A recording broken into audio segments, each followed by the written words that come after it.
Alrighty folks, welcome back to another video from Yates Computers Tips and Reviews. Okay, this is the 2023 Down the Rabbit Hole year. I've covered a lot of these subjects already to do with these next two videos that goes back to the series of what I've already done. But for this one, I wanted to go through internal and external security. They're two different things that can be a big, I call them rabbit hole subjects, because a lot of people will try to tell you, you need this, you need that, you need this, you need that. VPNs and firewalls and security suites and security software and all kinds of stuff it gets into. All for security. Knowing the difference between an external security and internal security, what it's for, how you use it. Why internal and external security software can be the same, that would do two different purposes. And there's a lot of different things there that really get confusing when you get into security. I've already gone through a lot of switch, router, Wi-Fi videos, all of those things that explain a lot of these. So you can go back and go into more detail about an individual piece of hardware. Where security side comes involved is which piece of hardware you want to have. I've mentioned business grade Wi-Fi routers, what the differences are. That is when you get into your security side of your hardware. I want to repeat that, of your hardware. You also have security sides of your computer. You have firewalls, virus scans, all those type of things you can put in your computer. Then you get into business classes and other type of things, going towards the VM servers, where you have virtual servers out there that actually look at all the individual computers on your network, and then you can monitor it and say, oh, I see what's going on here. We can treat it, we can do this without going to the physical computer and doing it.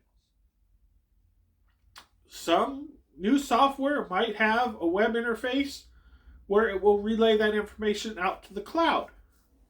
And you don't need a VM.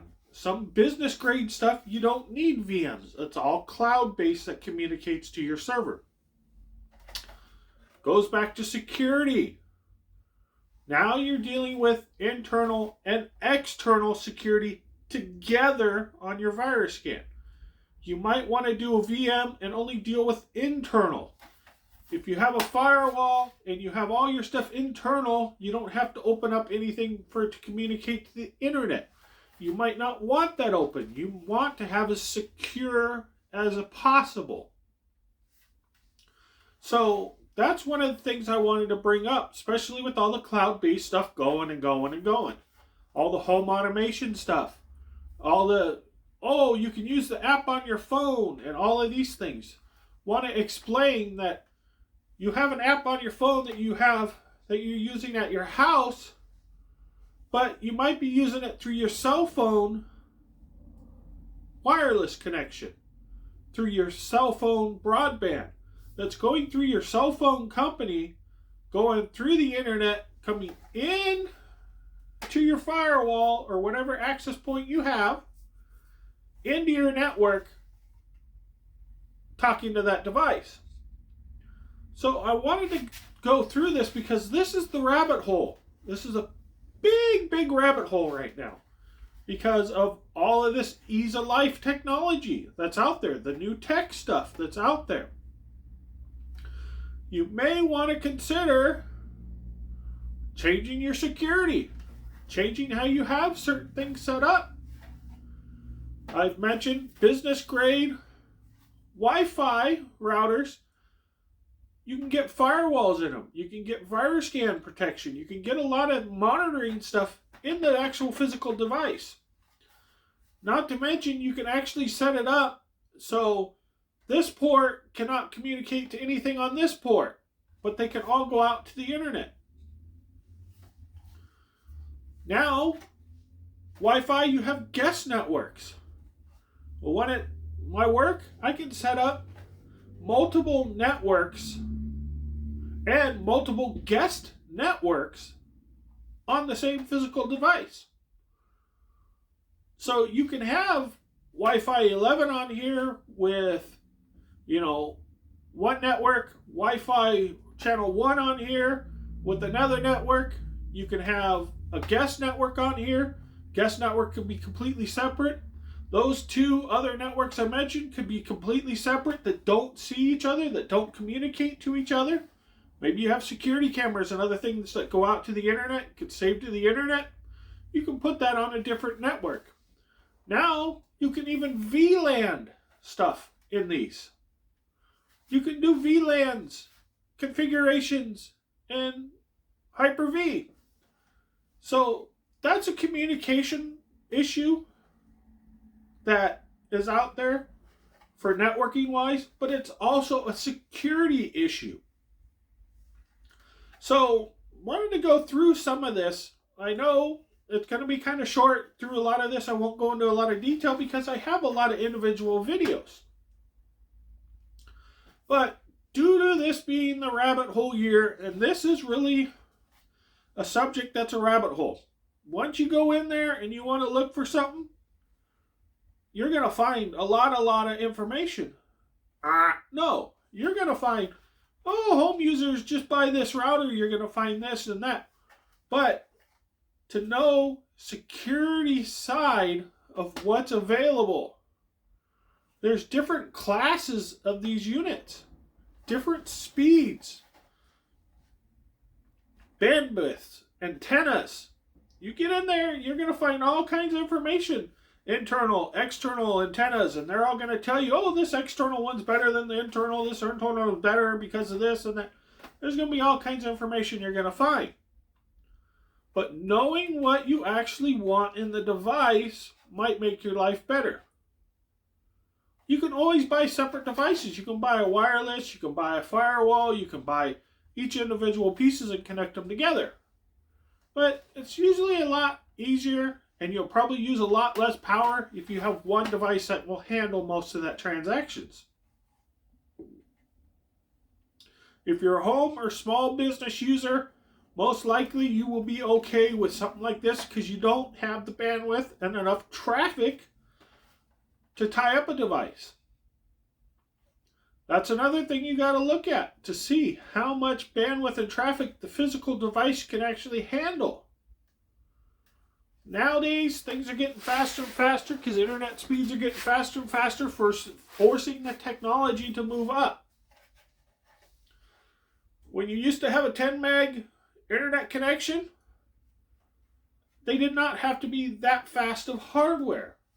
Nowadays, you got 300, 500 meg standard connections. It's crazy the speeds, how the generations and the tech has moved up. So I wanted to go through this because a lot of people say, it's really simple. You just do this, you do that. Go back and watch my videos on network cables. I've got over 7 videos on the network cable. This is the physical line that goes from one device to another. That is a whole nother rabbit hole situation that goes along with this. Because then it's what kind of port you have, what's supported, what speeds. Depends on what kind of cable you want to get. If it does not support shielded cable, like this one does not, because it does not have the little metal pins that make the connection to a shielded cable, then it defeats the purpose of using shielded cable because it's not grounded. So knowing that is an important factor. Because depending on what kind of environment you're in, if you're in a machine shop, anything like uses a lot of machinery, you may want to use that shielded cable to ground out all that interference. Even if it's from this device to another device that's right next to it, But depending on what else you have within the 100 feet of that, you might have crosstalk, you might have interference. Maybe it's not your shop, but the shop right next door. Maybe they have heavy machinery on that wall you're hanging your stuff on. So knowing those factors is the rabbit hole. That could cause a lot of issues. What's right on that other side of the wall? What's in that wall? Is that where all your power is? Is that where your breakers are? Is that where, sometimes you have a very limited spot you can put a device. Knowing to get shielded will help you. That's not really a security issue, but it is a security issue because it depends on the device again. Knowing what this device actually does helps you out. Knowing how many ports it has. Of course, you can always add another one. You can daisy chain them. I've got videos on that. How to hook up multiple switches, Wi-Fi's, how to configure them. Multiple SSDs, multiple anything you want to hook up. Do you need the USB port for shared data? Those type of things. I have videos out there on all of that for security. Goes into that. Why I mention multiple SSDs is because that goes back to the hardware side of your physical computer.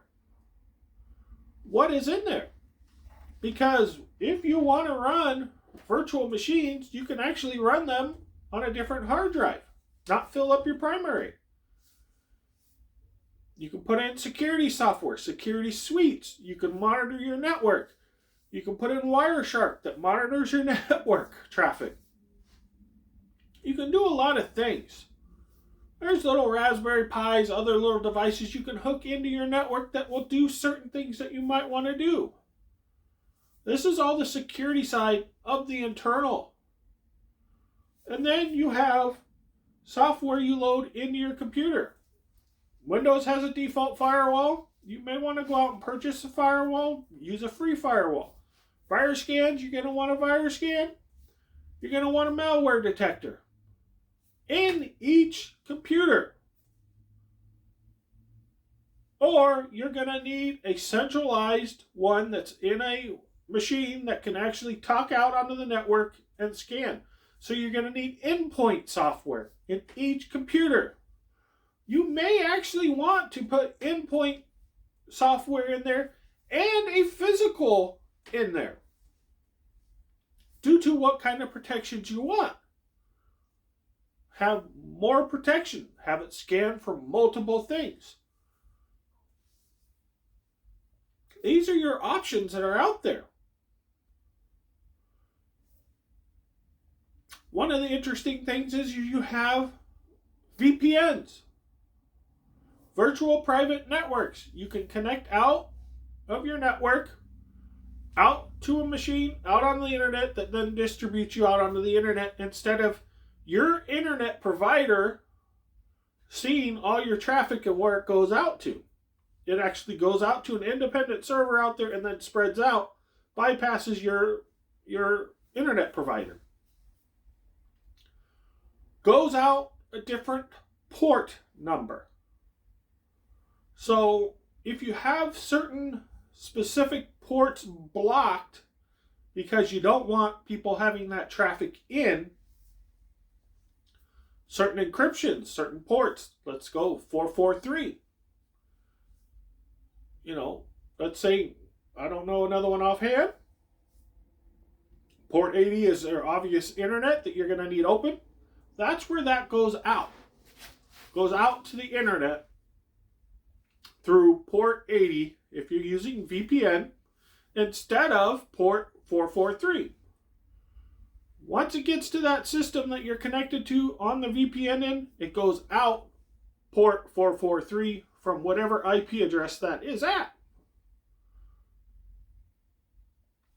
So you can actually tighten up your security on your firewall and all that really nicely that way. But then you're paying for a VPN service and all of those things. where are you running your VPN?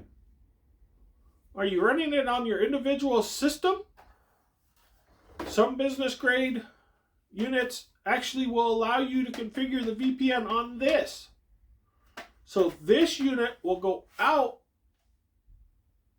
onto the VPN and bypasses your main router, your internet provider's modem, or whatever you use to get out to the internet,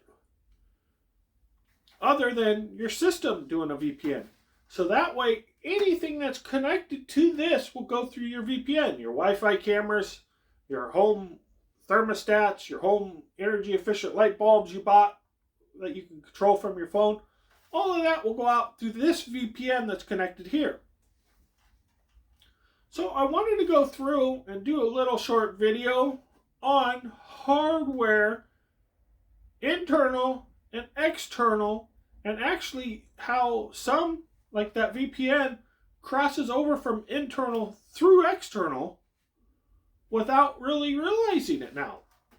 So that was really the kind of the rabbit hole subject, because I'm sure everybody's probably already lost in this video, home user wise and small business wise, because you didn't realize how much all this overlapped each other. Knowing, oh, okay, I want to tighten up my security by having a firewall, and then I want to tighten up the security of my computer communicating out, can actually be done really through one device. If this has a firewall feature in it, you can actually have a physical firewall that allows certain traffic. You can make the rules, allows certain traffic in, and then you can even lock it down more by this. Because on that firewall, you might have 4 or 5 ports. You can run one line out to this one, run another line out to another one, run another line out for another one. So you can have, even at home, you can subdivide your network. Maybe you don't even want your security cameras on this device. This might be all your home computers. You have another device that controls your security cameras, your thermostat.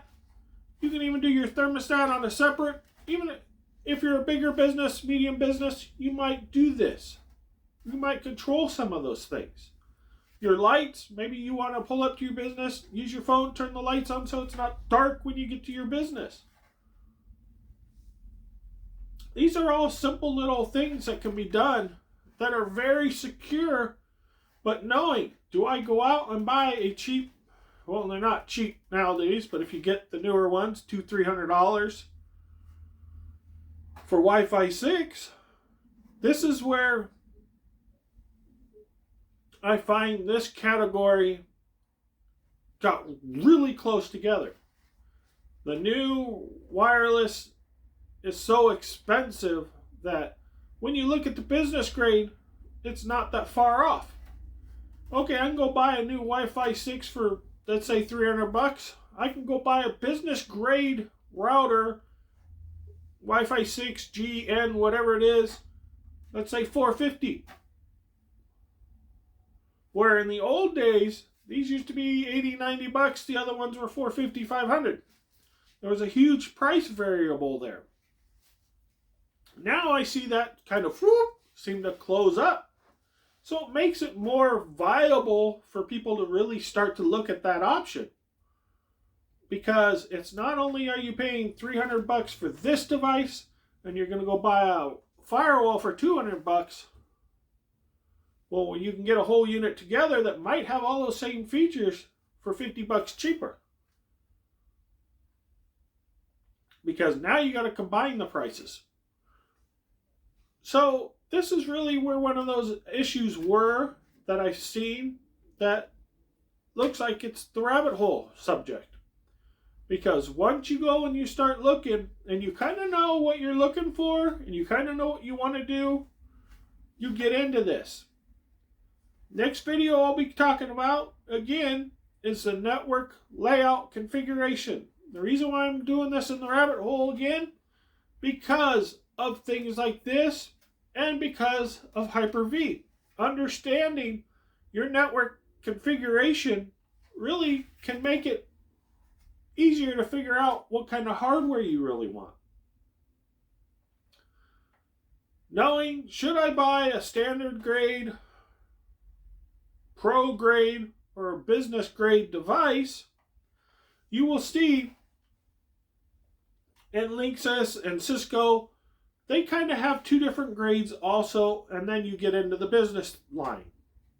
They have kind of a standard, and they kind of call it a pro edition that has a little bit more features. As you know, USB ports has different things that you may want to need, you may not want to need. You may want to buy something more than you actually want to use so you have the expandability and the future growth of it. That unit I got that I had in there was way above what I needed. Got it from a thrift store, got it dirt cheap. Could not pass up that deal. A lot of those features I played with, didn't really need them. But I had them, and I got it for a good price.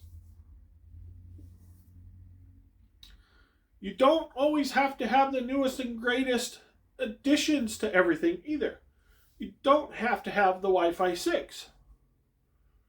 Issue with Wi-Fi 6 is for you to really take advantage of the Wi-Fi 6, all your devices have to be Wi-Fi 6. You can't use older devices. So if you're buying all new devices due to Windows 11 feature upgrades, future upgrades, you might want to look at what Wi-Fi compatible devices are in them, You might want to make sure you get Wi-Fi 6. So you have that for the future, and you can buy the equipment that will work with it. So this is really the catch when you get into external and internal security. Everybody knows a little bit about external security and, the firewall and ports and, that type of stuff, and they don't really care that much because they think, oh, my OS is going to take care of that. Your operating system does take care of some of that. How about your phone? How about your smart TVs, your security cameras, your home thermostats, your smart light bulbs, your smart home technology, your smart refrigerators, all these other little gadgets that are out there now? You might want to consider your internal security more than just your external. You might actually want to implement a hardware firewall. I got videos on hardware firewalls, what they are, showing you how to configure them, some of them look like inside, knowing what the settings are, knowing what you can do with them. You might want to introduce a software that will monitor your network. You might want to use a VPN. You might want to use a virtual machine. So this is where a lot of this is kind of coming in. You can hear there's a lot of, you might want to do this, you might want to do that. This is where it's the rabbit hole, because depending on how you want to be and how secure you want to be and what you're actually doing on your network, because now everybody's was working from home. They're all doing banking online. They're all paying bills. They're all shopping online. It's not only your internet out. It's not the external security. Now you got to be more concerned about your internal. You want to make sure you have your virus scans, your proper stuff. You want to make sure you have all your backups of stuff. That is considered security. Because if something happens to your computer and you got to reload, you have to have that backup to put your data back in. Having a system image or restore the original Windows software, drivers, any drivers or software that you load in afterwards, any programs, any games, any of that stuff also needs to be backed up, and you need to have a disk or storage of it. That is part of security. I know that's one of the subjects a lot of people don't really hammer on, is they tell you, oh, make sure you have your backups so you don't lose your data. Backups are part of security. If you're not taking care of your backups and you're not doing that, you're not taking care of the security of your system. So I wanted to touch base on that because that is part of security. Making sure you have that data backed up. So this is why I keep saying rabbit hole, because this is all tied together. This is all part of that. Knowing, again, what kind of hardware you may want to have. Maybe you want to go out and upgrade, or it's time for you to upgrade. Because, again, internet speeds are getting faster, depending on what your Wi-Fi is. If you're still running an old B network, B network is not really that bad if you got 1 or 2 systems on it. It's slow. But if you have a slow internet provider, it's not going to really affect that. I wanted to touch base on that. Just because it's an older tech doesn't matter. Knowing the bandwidth of your Wi-Fi and the bandwidth of your internet is the key. You don't have to go out and buy a Wi-Fi 6 that has 1200 meg bandwidth when you have a 100 meg internet connection. You can stick with something older. Knowing that can save you a lot of money, can get you something that will fit your needs, especially if you're a business. There's older devices out there that have a lot of bells and whistles. There's new modern devices that have replaced those devices that you can look at getting. Getting a generation or 2 older Wi-Fi router compared to a Wi-Fi 6, and you get into a business grade, you're probably going to get it cheaper than a new modern Wi-Fi 6 router. And it's going to have so many more features, it's going to have so much that you're going to want and need, that it's going to make life a lot better. So, I wanted to touch base on that alone, just so people are aware of it. And again, external, you have your firewalls and you have all of that type of stuff. But again, everybody keeps saying, oh, buy a VPN, pay for VPN, it's so much safer, blah, blah, blah. If you're really interested in a VPN, then you got to go to the next category. Where do you want that VPN and how do you want that VPN to work for you? Because it's not only that individual computer traffic you might want to send through that VPN. How do you get all your traffic to go through a VPN? All of your traffic. Your webcams, thermostat, light bulbs, all of that to go through a VPN. You can do it through a router that has VPN setup configurations. Everything that goes in here, that comes out, goes through that VPN. Some firewalls may be able to do it. You got to look at the features of the hardware. Makes it a lot nicer if you configure that physical device and you don't have to worry about every computer. You know, oh, is my TV going through the VPN? Is this, is that? There's a lot of stuff going on.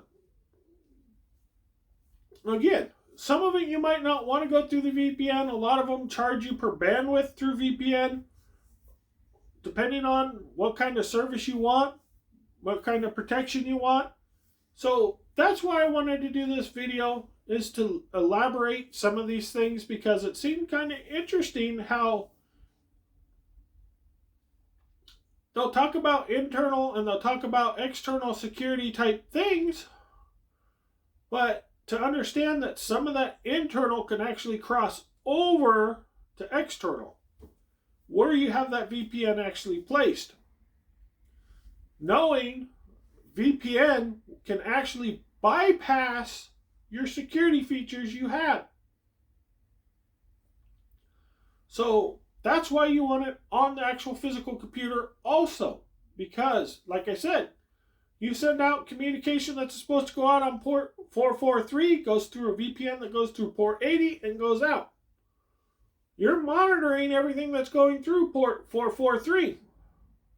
Guess what? It's not going through that port anymore. It's going through a different port. So someone can actually bypass your security and your monitoring by using a VPN. So, is it security or is it not security? So these are some of those things I wanted to bring up, is knowing where your vulnerabilities are, knowing how your network's set up, knowing what you want to do. Maybe you just don't really care what people are looking at on the internet. You don't have anything that's secure, then you don't need to worry about it. Maybe you're in a bank or some other financial institution or some kind of a pharmacy or medical company where you have people's records. You might want to kind of monitor what's being sent in and out. So maybe you just want to monitor, are your employees actually working, or are they on there watching YouTube and TikTok and doing all this other stuff and not actually working? These are some of those security resources, some of those security things that you can do internally and externally, where you monitor it. You can actually monitor, buy hardware that monitors everything that goes through your network before it gets to the firewall and then out to the internet, depending on where you place it. Just as simple as, even though this is VPN, you can put a device here that would monitor all that traffic going out port 80. And will tell you there's a VPN open and what's going on, where it's coming from, where it's being routed from. And you can monitor and you can investigate. So, wanted to go through some of that. Again, some of the security is also, I've mentioned, do not set up a computer and use it in administrator mode. Set up an admin account, set up a user account. You don't want to be using an admin account for an everyday use. That's part of security. Got videos on that explaining all of that and reasons why. Part of the reason why is if you do that and you give a user admin rights and they go in and they can turn on VPN, they could go on and configure a VPN, and they can go in and do all of this stuff. They just bypassed all that security you thought you had. So again, this is the rabbit hole. You're going to have to do your research. You're going to have to do your homework to figure out proper configurations. And that's part of it, is not giving people admin control. Because people will find a way around what you've done. So, I want to thank everybody for watching. Make sure you hit subscribe, hit the bell,